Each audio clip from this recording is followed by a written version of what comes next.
نماز کا طریقہ ایک دفعہ میں مختصراً عرض کر دوں گا تاکہ سنت کے مطابق تو نماز کا طریقہ بھی ہمیں معلوم ہو جائے۔ زبان سے کہہ سکتے ہیں کہ مثلا میں نیت کرتا ہوں 2 رکعت نماز فجر، 2 رکعت نماز فرض آج کی فجر کی، اگر آج نہ بھی کہیں تب بھی کافی ہے، آج کی فجر کی واسطے اللہ تعالیٰ کے منہ میں قبلہ شریف کی طرف۔ اگر آپ امام کے ساتھ ہیں تو پیچھے اس امام کے، یہ بھی آپ کہہ سکتے ہیں، تو اس طرح آپ کر کے پھر تکبیر لگائیں گے۔ آپ کو بتایا تھا کہ جب آپ نماز کے لیے کھڑے ہوں تو ہر اس چیز کو دور کرنے کی کوشش کریں جو نماز میں یکسوئی کی راہ میں رکاوٹ بن سکتی ہو۔ کھڑے ہو جائیں تو 3 بار اپنی بائیں جانب اعوذ باللہ من الشیطان الرجیم لا حول ولا قوت الا باللہ العلی العظیم پڑھ کر 3 دفعہ تھو تھو تھو کر دیں۔ تھوکیں گے نہیں باقاعدہ، لیکن بس یوں قصد ارادہ کریں جیسے میں شیطان کے منہ پر تھوک رہا ہوں، تو شیطان بھاگ جاتا ہے۔ اور اس کے بعد پھر دونوں پیروں کے درمیان 4 انگلیوں کا فاصلہ رکھیں، نہ بہت زیادہ پھیلا کے رکھیں نہ بہت زیادہ ملا کے رکھیں، 4 انگلیوں کا فاصلہ نارمل ہونا چاہیے، یہ سنت کریمہ ہے۔ اور پاؤں سیدھے کعبۃ اللہ کی سمت ہوں، بعض یوں کھڑے ہوتے ہیں، ایسے ٹیڑھے پاؤں کر کے کھڑے ہوتے ہیں، یہ صحیح نہیں ہے، بلکہ سیدھے پاؤں رکھنا سنت کریمہ ہے۔ اس کے بعد چہرہ بھی ہمارا تکبیر کے وقت اٹھا ہونا چاہیے اور کعبۃ اللہ کی سمت ہو۔ بعض ہمارے بھائی نیچے دیکھ کر تکبیر لگاتے ہیں، پاؤں کو دیکھ کے تکبیر لگاتے ہیں، یہ طریقہ خلاف سنت ہے۔ چہرہ آپ کا کعبۃ اللہ کے سمت ہونا چاہیے۔ اور امام اعظم ابو حنیفہ رضی اللہ تعالی عنہ کے لیے، مرد کے لیے سنت یہ ہے کہ وہ اپنے انگوٹھوں کو کان کی لاؤ کے ساتھ کرے، تو چاہے آپ یوں اس طرح تکبیر لگا لیں یا کانوں سے ٹچ ہی کر لیں تب بھی ٹھیک ہے،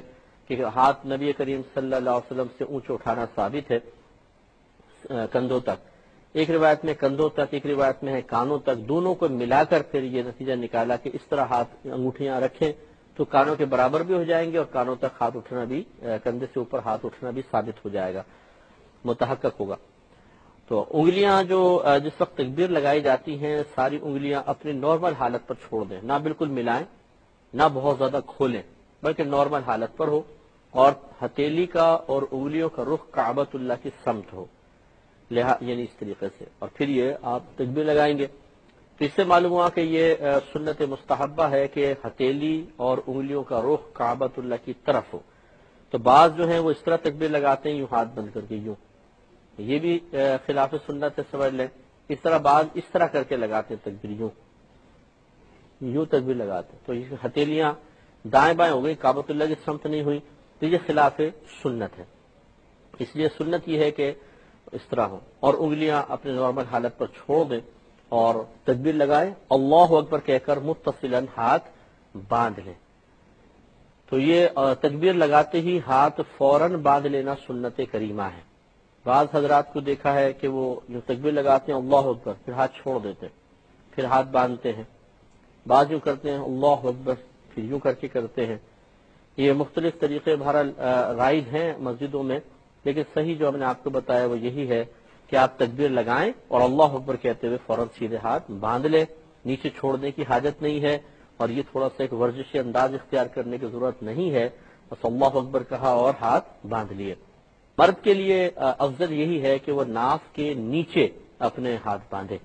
اگرچہ سینے پر ہاتھ باندھنا بھی نبی کریم صلی اللہ علیہ وسلم سے ثابت ہے، لیکن حضرت عبداللہ بن مسعود رضی اللہ تعالی عنہ کی احادیث کریمہ میں نبی کریم صلی اللہ علیہ وسلم کی عمر مبارکہ کے آخری ایام کا جو عمل منقول ہے وہ یہی ہے کہ آپ ناف کے نیچے ہاتھ باندھتے تھے، اور ادب بھی اس میں آپ دیکھیں زیادہ نظر آتا ہے، سینے پہ ہاتھ باندھنے میں اور نیچے ہاتھ باندھنے میں فرق ہے۔ لیکن مرد کے لیے سنت کریمہ یہ ہے، یعنی سنت مستحبہ یہ ہے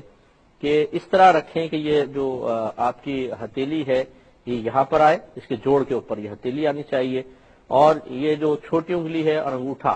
اس کا کلائی پر یہ حلقہ بنائے، اور 3 انگلیاں یہ اس کے اوپر آنی چاہیے۔ یہ طریقہ صحیح نہیں ہے، یہ طریقہ صحیح نہیں ہے، بلکہ اس طریقے سے کہ 3 انگلیاں اوپر ہوں اور انگوٹھے اور یہ چھوٹی انگلی اور انگوٹھے کا حلقہ بنا لیں اس طریقے سے، یہ، اور پھر اس کے ناک کے نیچے رکھیں اور پھر سر جھکا کر اس مقام کو دیکھیں کہ جہاں پر حالت سجدہ میں ہماری پیشانی زمین پر لگے گی، یہ سنت کریمہ ہے۔ اس کے بعد پھر آگے قرات وغیرہ کا سلسلہ جو انشاءاللہ میں عرض کرتا ہوں۔ تو ہم نے آپ کو پچھلی دفعہ بتایا تھا تکبیر سے لے کر ہاتھ باندھنے تک کا طریقہ عرض کیا تھا کہ آپ ہاتھ باندھ لیں، اس کے بعد پھر آپ ثنا پڑھیں گے، سبحانک اللہم وبحمدک وتبارک اسمک وتعالی جدک ولا الہ غیرک۔ یہ پڑھنے کے بعد اگر آپ امام ہیں تو پھر اعوذ باللہ من الشیطان الرجیم بسم اللہ الرحمن الرحیم، یہ دونوں اعوذ باللہ اور بسم اللہ یہ قراءت کے تابع ہیں، قراءت ہوگی تو یہ کرنا ہے، اگر قراءت نہیں ہے تو نہیں کرنا ہے۔ لہذا عند الاحناف کے نزدیک چونکہ مقتدی امام کے پیچھے قراءت نہیں کرے گا، تو جب قراءت نہیں تو جو اس کے تابع چیزیں ہیں وہ بھی نہیں، لہذا معلوم یہ ہوا کہ مقتدی صرف ثنا پڑھ کے خاموش ہو جائے گا، ایسا نہیں کہ وہ آگے اعوذ باللہ بھی پڑھے پھر بسم اللہ بھی پڑھے، یہ اس کے لیے خلاف سنت ہوگا۔ تو آپ کو میں نے بتایا کہ پہلے ثنا پڑھے گا، امام مقتدی دونوں کو لے کے چلتے ہیں، جیسے امام ہے تو وہ ثنا پڑھیں گے اور پھر اعوذ باللہ بسم اللہ پڑھیں گے امام صاحب جو ہیں، کیونکہ میں نے آپ کو بتایا اعوذ باللہ اور بسم اللہ پڑھنا یہ قراءت کے تابع ہیں اور امام نے قراءت کرنی ہوتی ہے، اس لیے وہ دونوں چیزیں پڑھیں گے۔ لیکن مقتدی چونکہ امام کے پیچھے احناف کے نزدیک قراءت نہیں کرے گا، تو جب قراءت نہیں کرے گا تو جو چیز اس کے تابع ہے اسے بھی نہیں کرے گا، تو لہذا اعوذ باللہ اور بسم اللہ الرحمن الرحیم ہم نہیں پڑھیں گے۔ پھر امام صاحب جو ہیں الحمد شریف پڑھیں گے اور ہم خاموش رہیں گے۔ اب اگر وہ جیسے جہری نماز ہوتی ہے، فجر ہے اور مغرب ہے، عشاء ہے، یا جمعہ ہے یا عیدین ہے، تو امام صاحب جب الحمد شریف ختم کریں گے تو امام کے لیے بھی سنت ہے اور مقتدیوں کے لیے بھی سنت ہے کہ وہ آمین کہیں۔ ہاں ظہر اور عصر میں چونکہ ہمیں قرات سنائی نہیں دے گی تو پھر یہ سنت پوری نہیں کر سکتے ہیں۔ اب اس آمین میں اختلاف ہے کہ بلند آواز سے کہی جائے یا آہستہ کہی جائے۔ امام شافعی رحمۃ اللہ علیہ کے دلائل یہ ہیں کہ بلند آواز سے کہی جائے، جیسے کہ حرمین میں بھی اگر آپ جائیں گے تو جب امام وَلَضَّالِّينَ کہتے ہیں تو سب زور سے کہتے ہیں آمین، لیکن ہمارے عند الاحناف آمین کا آہستہ کہنا ہی سنت مبارکہ ہے، اس پہ دلائل بھی موجود ہیں، عقلی دلیلیں بھی ہیں، تو دلائل پہ ہم بعد میں گفتگو کر لیتے ہیں، پہلے میں تھوڑا سا اجمالی ہے کہ اس طرح طریقہ آپ کو عرض کر دیتا ہوں۔ تو خلاصہ کلام یہ ہے کہ الحمد شریف اگر مقتدی سن رہا ہے تو وہ اس کے بعد آمین کہے گا، سنت ہے، اور اگر نہیں سن رہا تو وہ نہیں کہہ سکے گا، لیکن امام کے لیے الحمد کے بعد آمین کہنا سنت ہے کیونکہ وہ تو الحمد پڑھ ہی رہا ہے۔ اس کے بعد پھر بسم اللہ الرحمن الرحیم پڑھنا امام کے لیے سنت ہے کیونکہ آگے سورت پڑھنی ہے، اور مقتدی چونکہ سورت نہیں پڑھے گا تو لہذا وہ اس کے تابع والی جو تابع چیزیں وہ بھی نہیں پڑھے گا، تو بسم اللہ الرحمن الرحیم نہیں پڑھیں گے۔ سورت پڑھنے کے بعد پھر امام صاحب اللہ اکبر کہتے ہوئے رکوع کریں گے، مقتدی بھی اللہ اکبر کہیں گے، یہ سنت کریمہ ہے۔ پھر رکوع کی تسبیحات امام صاحب بھی پڑھیں گے اور مقتدی بھی پڑھیں گے۔ کہ مرد کو چاہیے کہ جب وہ رکوع کرے تو پیر بالکل سیدھے ہونے چاہیے، ان میں اس طرح بینڈ نہ ہو، ہاتھ بالکل سیدھے ہوں، ان میں بھی کوئی اس طرح مڑے ہوئے نہ ہوں، کمر بالکل سیدھی ہو، سر بھی کمر کے سیدھ میں آگے سے جھکا ہوا نہ ہو، بالکل سیدھ میں ہونا چاہیے مرد کے لیے، اور دونوں ہاتھوں سے اپنے گھٹنوں کو اس طرح پکڑ لیں، یوں نہ ہو کہ اس طرح چار انگلیاں ایک طرف انگوٹھا ایک طرف، یہ غلط ہے، اور یہ اس طرح پنجوں کے اوپر انگلیاں ملا کے رکھ لی جائیں، گھٹنوں کے اوپر ملا کے رکھ لی جائیں، یہ بھی مرد کے لیے سنت نہیں ہے۔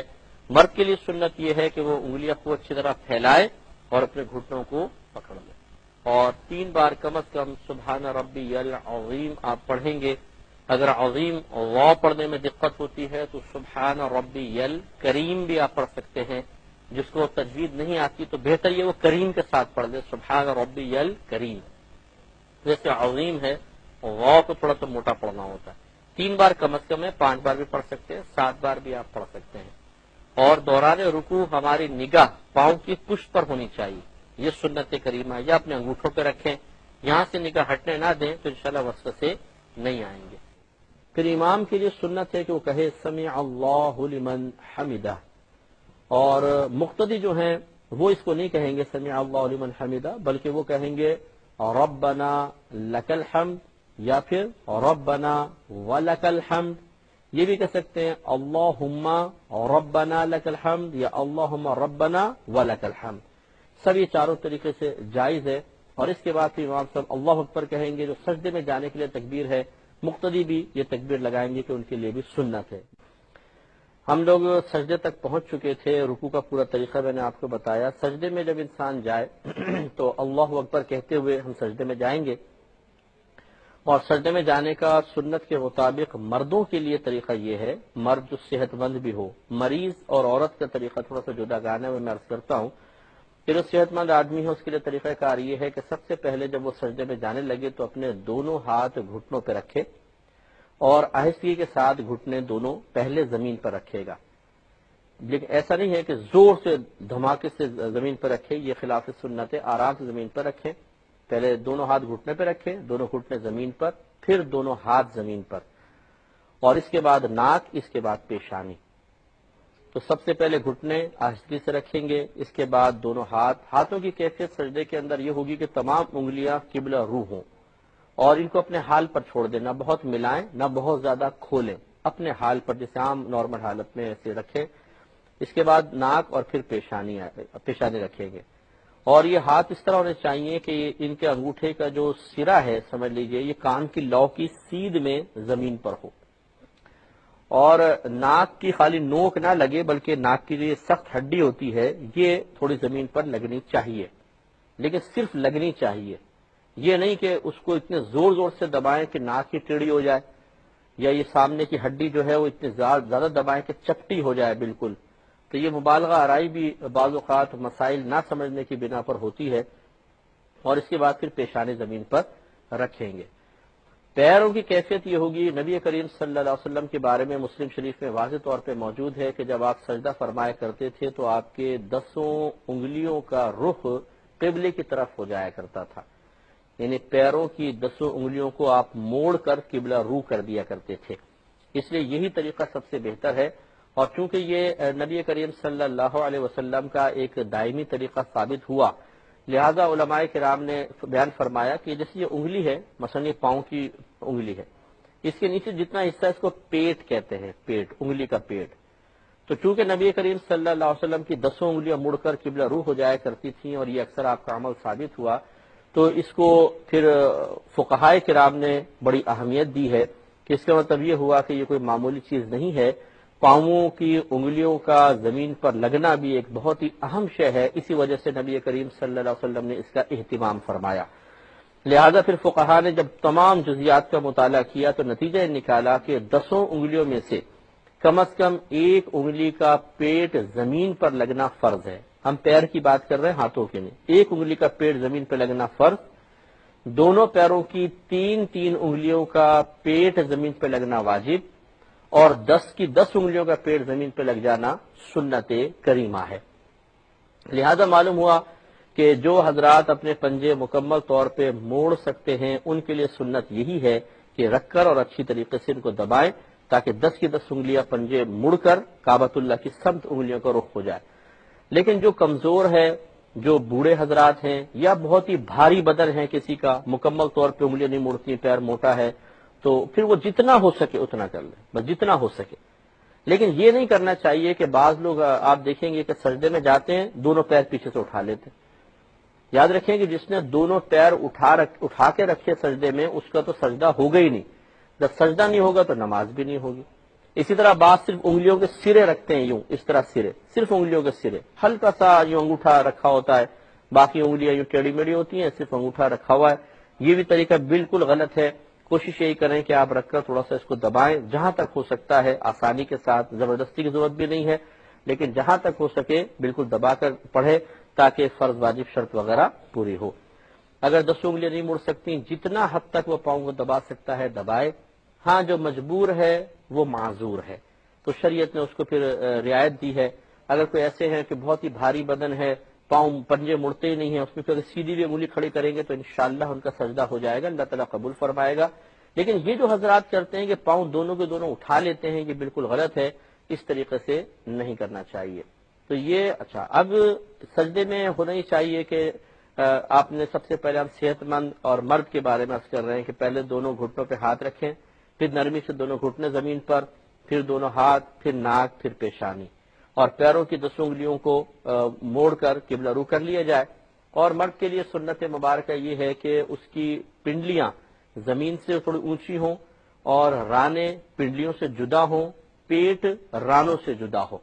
اور یہ بازو جو ہیں یہ تھوڑا سا پھیل کے وہ سجدہ کرے، لیکن ایسا بھی نہ کرے جماعت کے اندر کہ یہ پھیلایا، ایک آدمی ادھر گیا بیچارہ ادھر گیا، یہ غلط طریقہ ہے. تو پھر آدمی سمٹ بھی سکتا ہے کیونکہ پڑوسی کا بھی لحاظ کرنا ہوتا ہے، لیکن جب تنہا نماز پڑھ رہے ہوتے ہیں تو پھر اچھی طریقے سے پھیل کر سجدہ کرنا مرد کے لیے سنت کریمہ ہے. اور حالت سجدہ میں انسان کی نگاہ ناک کی نوک پر ہونی چاہیے، یہ مستحب ہے. اس پہ انشاءاللہ اس کی وجہ سے وسوسے کم سے کم آئیں گے، جیسے کہ میں نے آپ کی خدمت میں وضاحت عرض کی تھی. تو پہلا سجدہ کرنے کے بعد پھر اللہ اکبر کہتے ہوئے بیٹھیں گے. 2 سجدوں کے درمیان بیٹھنا جلسہ کہلاتا ہے، اور یہ کم از کم ایک بار سبحان اللہ کہنے کی مقدار ہونا چاہیے.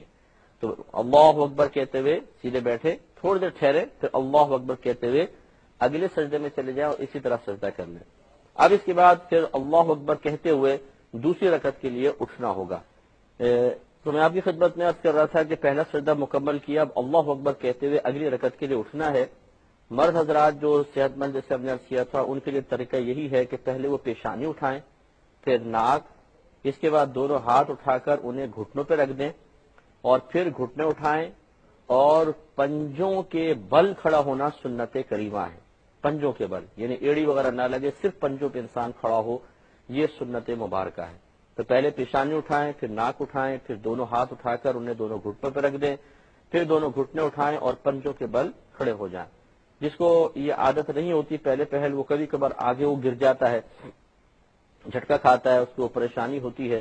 تو ایسی عادت بن جائے گی. گھر میں جب آپ نمازیں پڑھیں یا سنت وغیرہ پڑھیں تو تھوڑا سا پریکٹس کرتے رہیں تو انشاءاللہ پنجوں پر کھڑے ہونے کی سنت مبارکہ کا بھی ثواب حاصل ہو جائے گا.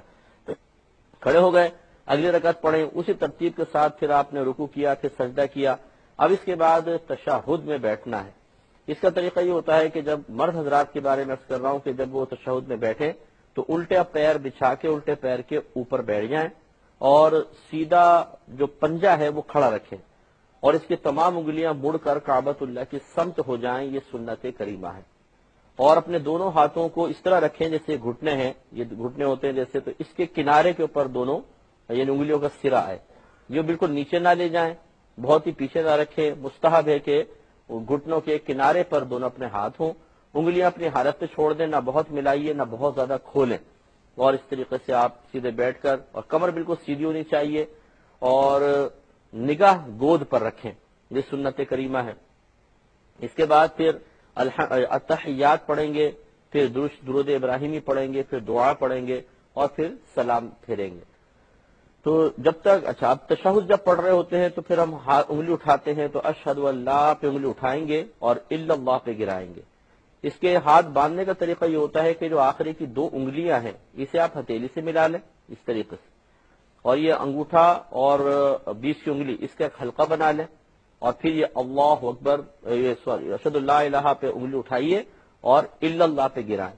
اور مستحب اور سنت یہ ہے کہ فوراً پھر ہاتھ کو کھول دیا جائے، مٹھی بند نہ رکھی جائے. بعض اس طرح انگلی کر کے رکھتے ہیں بس ایسے، تو یہ مستحب نہیں ہے. مستحب ہے کہ انگلیاں پھر قبلہ روح ہو جائیں. یہ سنت کریمہ. اور یہ انگلی اٹھانا یہ بھی مطلب نبی کریم صلی اللہ علیہ وسلم سے ثابت ہے، اور آپ یہ فرماتے ہیں کہ جب یہ آدمی تشہد میں شہادت کے وقت انگلی اٹھاتا ہے تو یہ شیطان کے لیے ایک نیزے کی طرح ہے کہ اس کو اس سے بڑی شدید قسم کی تکلیف ہوتی ہے. لیکن یوں نہیں کرنا چاہیے، بعض اٹھا کے یوں ہلاتے رہتے انگلی، یہ صحیح نہیں ہے. بس آپ نے ایک دفعہ اٹھائی اشہد اللہ الہ پہ اٹھائیں، الا اللہ پہ گرائیں اور ہاتھ کو کھول دیں. یہی سنت مبارکہ ہے، مستحب طریقہ یہی ہے. آخر میں جب سلام پھیرنا ہوتا ہے تو السلام علیکم ورحمۃ اللہ کہیں گے اور سیدھی جانب کندھے کو دیکھنا سنت کریمہ ہے، اور اسی طرح الٹی جانب بھی.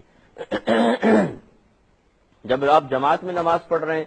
اگر آپ امام کے پیچھے ہیں تو امام کو بھی سلام کرنے کی نیت کر لیں. سیدھے ہاتھ پہ جو نمازی ہیں ان کو بھی، جو جنات ہیں فرشتے ہیں جو ہمیں نظر نہیں آ رہے ان کو بھی سلام کرنے کی نیت کر لیں. اسی طرح الٹی طرف بھی کی جاتی ہے. اب سنت یہ ہے کہ اپنے سیدھے کندھے پہ نگاہ ہو، سلام پھیرتے ہوئے سیدھے کندھے پہ نگاہ ہو. بعض ہمارے بھائی پوری صف کو دیکھتے ہیں، وہ آگے نکل جائیں گے، ادھر کو دیکھیں گے ادھر کو دیکھیں گے، تو اتنے آگے نکلنے کی حاجت نہیں ہے. اور تو سنت کے مطابق بس اپنے کندھوں کو دیکھیں، سنت انشاءاللہ ادا ہو